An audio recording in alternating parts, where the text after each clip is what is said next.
Okay, this is my introduction to 1973 through 1979 Ford pickup truck intermittent wiper systems, but also is going to be covering 1980 through 1991 Ford truck intermittent wiper systems for the fact of conversion.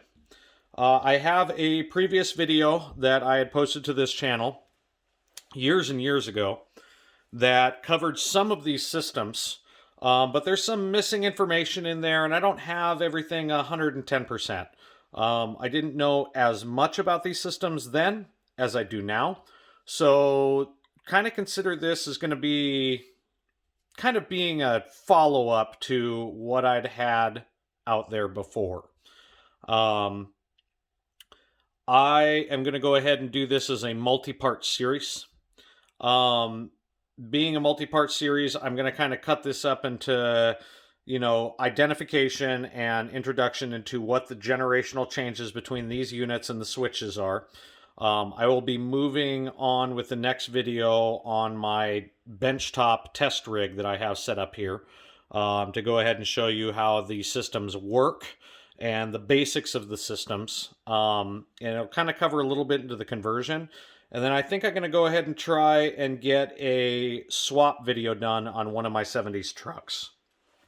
But just for the time being, I'm going to go ahead and have this be a sort of walkthrough as to what the generational changes between these units were and what years they covered. From top to bottom, I have the 1973 through 79 units, and then I have the 1980 through 91 units. So I've kind of divided them by the decades of use. Looks like I got a little plug that's a little loose on this one. Interesting. Anyhow, we'll fix that later. So, the unit that I have before you here, that's this little blue unit. This is the original unit out of my 1974 Ford pickup truck. This was a 1974 Ford F-250 two-wheel drive. That was an XLT truck that I used for kind of body swapping my 1979 Ford F-150 4x4 that had rolled over. It was a good viable truck, but the chassis had been broken, I'm guessing in an accident. So I went ahead and I ditched the chassis and pretty well used the body to convert my 79 Ford F-150 into what now looks like a 1974 Ford F-150, even though there was no such beast. Anyhow, this is the original unit from that truck. I swapped this out for an 80s unit in one of my one of my previous videos.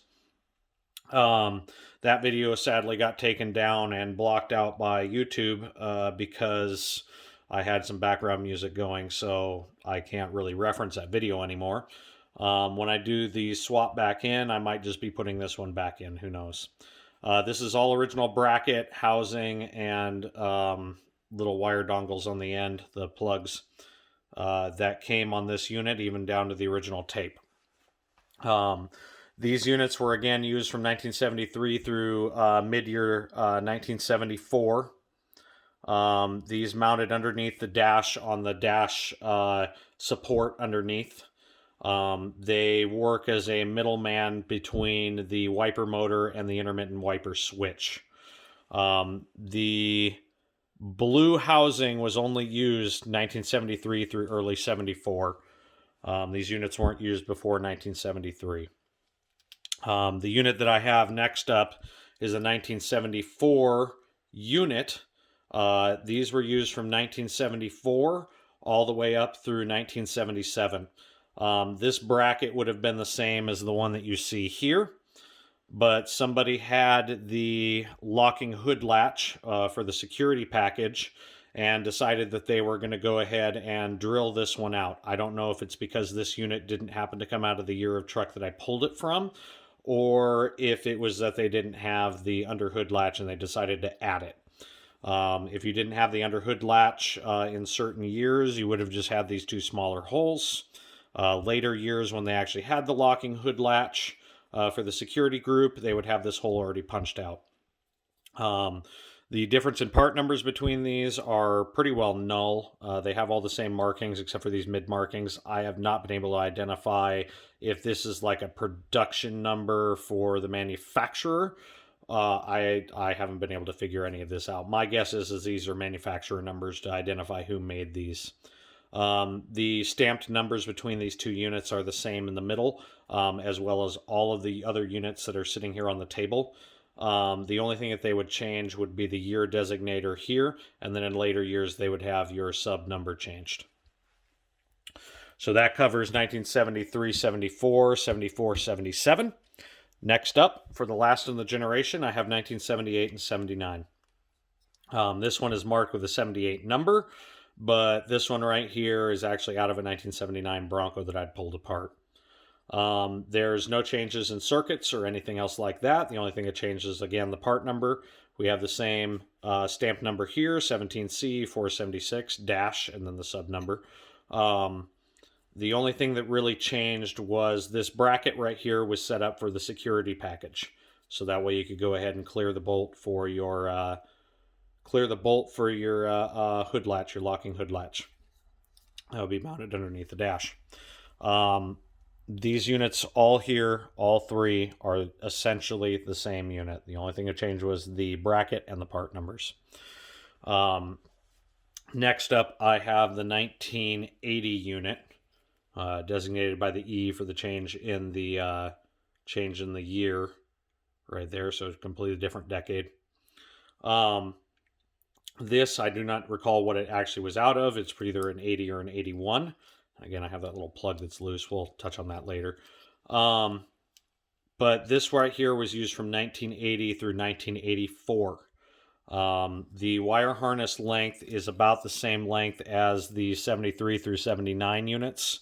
They were kind of routed the same. They were also still mounted underneath the dash. The only thing that they changed is they went for less of an upright mounting if your dash was forward here. So this would be like your gauge cluster area and everything, to being more of a flat mounting. I don't know the reason for the changes. I don't know if they were just worried about them sitting there vibrating. Vibration does kill these. So does dropping them, because they also decided to go ahead and get rid of the number from down low, throw them up here, and tell you to stop dropping the units. My guess is enough people were dropping them. Either that or this was a reminder for the person putting them in, don't toss the unit to your buddy out there on the line. I don't know the actual story behind that, but I laugh at it. Anyhow, so these units were pretty well the same. There was a few changes with the washer circuit on these, but that's pretty much the only change in these units. There was a unit that was produced from 80 to 84 that had a different wire platform for operating your motor. So something in the switch, I do not recall what, is flipped around, and you have to actually desolder the board and change the way that this unit pretty much distributes power. It doesn't have to do with your washer circuit. I will be touching that in a second here. But you have to watch out for these units here from 1980 to 84, because there were a few that were a little bit different. The next unit that I have up on the chopping block here is the 1985 through 87 unit, this one being an 87 unit. Would have been E7, either 87 or 88. Again, same numbers marked on them. Don't drop this sucker. And they started adding longer harnesses onto these. Again, I don't have the tape on here because it's kind of all rotted away. But they started doing the longer harnesses because they relocated these units from under the dash on the dash support to hanging off of the, and actually much in this direction, hanging off of the under dash fuse panel. So they had this actually attached to the fuse panel bracket. This one's been a little bit bent up over the years. I think it was just through me pulling it. I've had it for so long I can't remember. But that's roughly how these were bent up. If I remember right, this just kind of didn't have that curve right here. It was at the right angle. These units are great for conversions. I actually usually tend to start in the 85 and then end in the 91 units. The reason I like these the most is that they have the longer harnesses, so you can kind of pull your dash apart and everything, and maybe play around with your switches, or have these kind of pulled out into different areas, and have a little bit more play on them. Otherwise, internally, they don't have any changes other than the washer circuit between the 73 and 79 units. So they make for a really good plug and play unit. The next one up is going to be the 1988 through 91 units. The thing that they changed with these is they went from, in the 73 through 79, being mounted on the dash support, and then also the 80 being mounted on the dash support, so the 80 through 84. From there to mounting it to the fuse panel, to then deciding from the 85 to 87 unit here on the fuse panel that was probably a bad idea. So they made it so that way these units would hang underneath the dash, much like this, if your dash was forward of you here, back onto the dash support. And actually much the same location that the 73 through 79s were mounted. Not exact, but close. Why they decided to go and change this about so much and change the angles of these units and everything else, I can't tell you the reasoning. But when I'm doing a conversion for a truck that isn't a 73 through 79, these are the brackets that I'm going for, 1988 through 91. I tend to not reuse these screws. I go for the Phillips screws that they use in the 70s trucks that are the machine style screws. And then another thing that I will use is the machine style screws that they use in bullnose trucks. So they usually tend to work the best, from what I've found. They also kind of look like they're stock. And the only thing you have to really do is just kind of line this up with a pre-existing hole and then drill this hole out. I will cover that more in a conversion video. These units are what I really go for, because not only are they newer and fresher, they also have the longer harness, and they've already got the correct bracket. I will pull these brackets when I find them individually, or if I ever have any of these brackets laying around from dead units that I rebuild and I couldn't save, I'll usually tend to keep these so that way I can convert the other generations of units to these brackets. These had no changes in the wiring that the 80 through 87 units had, other than the ones that I had specified before that did a little bit different power handling in here, or won't for some odd reason or another work in 73 through 79 trucks. Other than that, they are pretty well the same as all of the rest of these units that you see here. They operate the same and everything else. These, just to touch on it one more time, do have the washer circuit changed. To go ahead and show you the differences in the switches, I'm going to go ahead and show you an original 2-speed motor switch that I have right here. This is the original 2-speed motor switch that was available on trucks that did not have intermittent wipers in 1973 through 79. I've heard rumor that they were in the bump side trucks. I don't know what year they started. I know they weren't 67. If they were in the bump side trucks, again, I've never actually seen one in it. They were much the same switch as what I have here. But these were used from 73 through 79. They did change the switch up just a little bit for the 1980 through 86 trucks. I don't know the exact switch that they ran afterwards, but I do know at some point they lengthened this shaft. Operationally, these are the same, so you pretty much have two plugs that are kind of operating on this circuit. You have one plug that is operating all of your wiring here. So you have your 12 volt incoming. This is 12 volt live to go ahead and power this side of the switch. And that 12 volt incoming, and then all of these prongs afterwards are going to be the incoming and outgoing for your wiper motor. So these would be plugged in directly to the harness that's going to go ahead and provide power to the wiper motor. And then you can go ahead and switch these over for your 2 speeds. So you pretty much just have high, low, off. Super simple, right? When you have your other side of your circuit, these two prongs right here, which you can tell you have a little divider right here, and on some of these switches you have like a little divider in the middle. You have your two wires that are going, or I'm sorry, these are actually contacts You have your two contacts that are going to be going onto your wire harness from your chassis that are providing and pretty much bridging the power between the 12-volt incoming from your chassis to your washer motor. So when you depress this switch, your washer motor will go off. It will go ahead and jump these two wires, 12-volt incoming to 12-volt outgoing to the motor, and go ahead and run your washer circuit pump. So you press on that, pump runs, get water on your windshield. Hopefully cleaner. Water freezes. Anyhow, when you convert away from this switch here, you'd be getting a switch like this. This is actually the switch for intermittent wipers that came off of this 1973 to 74 unit that was on my 74 Ford pickup truck. The switch is obviously quite a bit different. Not different in length. About the same. They also have the same plugs on the back, so you have the same pin out. The thing that you will notice is you have that little post that I was telling you about that sometimes those other units came with, not a lot of the times. They operate much the same. You have your incoming 12-volt power for your wiper motor.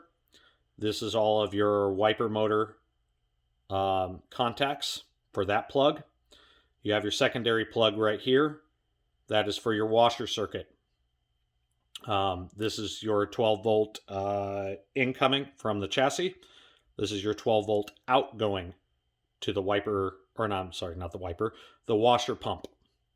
I'll go over that a little bit more when I do this benchtop rig, because I do have this set up with a washer pump on it. They did have these as a grounded unit. This has something to do with the potentiometer needing to be grounded. So because of that, this would be going to body ground. In 73 to 79, this body ground is actually going to your post ground that is behind your cluster. So behind your dash, behind your cluster, right there where your vertical support would be to go ahead and keep your steering column in place to mount to the steering column, mounting bracket that's also shared with your brakes. That post right there on the back left-hand side will have a grounding screw, and this would go into that grounding screw. Later iterations of these still had this ground strap. The wire was sometimes a little bit longer, and they would actually go underneath the dash on the dash support from 1985 to 91. They would go underneath your dash support onto a little screw, so they would run off of that ground there. The 1988 to 91 version actually shared the screw that was mounted right here. Pretty much all it has to have is just body ground. That's it to operate. Other than that, the switch has a little potentiometer built into it. If I turn it all the way to the left, it doesn't have little detented stops. It just kind of keeps on curving and curving, and that's operating the intermittent system. So you go this way to go ahead and operate intermittent wipers. It's currently in the stop position. If I was to turn it to the right, it would click over low and then high. I would spin this one over, but, actually it doesn't want to resist me. So I have my off, low, high, back to low, and off. If I spin this all the way to the left, I can go from the off position. It's going to be really hard to see because my focus doesn't want to work. I can start spinning this over and start going from all the way towards the off. So I'm butted up against the off section. This is going to be the high setting for intermittent wipers, all the way down to low. And this is operating a little potentiometer inside here. I will go over the wiring and more on how potentiometers and things like that work in another video for this series. I don't want this to be too long for you. So again, these 73 through 79 operate the same pinout. They have the same inputs and outputs. When you get into 1980 through 1991 switches, you'll notice that there's a little strap out right here for your 12-volt incoming. Bet you wonder why I was kind of focusing on that a little bit. So you still have the switch here to where this is operating in this section here, your wiper motor. You still have this section here operating your washer motor. The thing that changes is they get rid of where the incoming power is right here for the 12-volt coming from the chassis. And for some reason or another, decided to go ahead and share that with this circuit right here that was 12 volt incoming. So they keep this 12 volt incoming, it goes and incomes to the switch, but it also powers up the washer circuit. The washer circuit will then output through this post right here. So nothing big, right? Not a huge change. Otherwise, these switches at some point got a longer shaft, but for the most part, tend to have the same dimensions as these. If you do get one with a longer shaft, you can kind of cut the end off here and round it out. Kind of measure it down, mark it with tape, cut it down with a cutting wheel. This one here would have had a ground strap on it, but it broke off. So that's kind of my example of it. Even if you go down to a lot of the part numbers share the same. They just changed the generation number right here for what year it was. Really hard to get on this with the lighting. These are the same units, no changes other than how it handles power for the washer circuit. I'll kind of cover more on the washer circuit later, but I do want to change or show you the changes in the pinouts on these units versus 80 through 91. So these units work as a middleman between your switch that you'd be replacing right here. This would be your replacement. So this would be your incoming plug that would be on your chassis side to your switch, and then that would power everything for your washer and wiper circuit. You would be unplugging the black plug from this, and then plugging the black plug into this female plug right here on the intermittent wiper unit. This is now going to be working as your incoming plug and outgoing plug. You then have this plug that's going to be replacing that black plug on this side that comes from your chassis and plugs into here to plug into your new switch. So pretty well you're operating your module as your middleman. And then this would be the chassis plug to go ahead and have incoming power and outgoing power to go to your wiper and washer circuit. This would be going to chassis ground, so it kind of creates a loop like this, and then loops your battery, so that way you can provide power, because without a loop, a positive and negative, you can't move electrons. So this unit working like this is perfectly fine. If you notice, the incoming outgoing plug here has two contacts right here for the washer circuit. You have your incoming and your outgoing power. The outgoing power for these would be one post, and then you have your other post, which I'll kind of cover this a little bit better later when I have a wiring diagram, and I also show you this unit. One post is going to be the incoming power to power up the switch to press and go ahead and kind of jumper these two wires to have 12 volt incoming, go to 12 volt outgoing to go and power your motor. Then that washer motor is going to go ahead and spin over because it has its own ground on its own end. So all you're doing is you're providing it 12 volt power. 12 volt in, 12 volt out. Easy, right? Not bridged, won't run. Bridged will run because I'm pressing on this and I'm telling it to wash. This is the same from 1973 through 79 for the washer circuit. So each and every one of these units has that same jumpered in and out. In and out. So that's going to be your in post, that's going to be your out post. When they changed these switches, the reason that they made this jumpered power right here is that you don't have to have the incoming power coming into the switch anymore.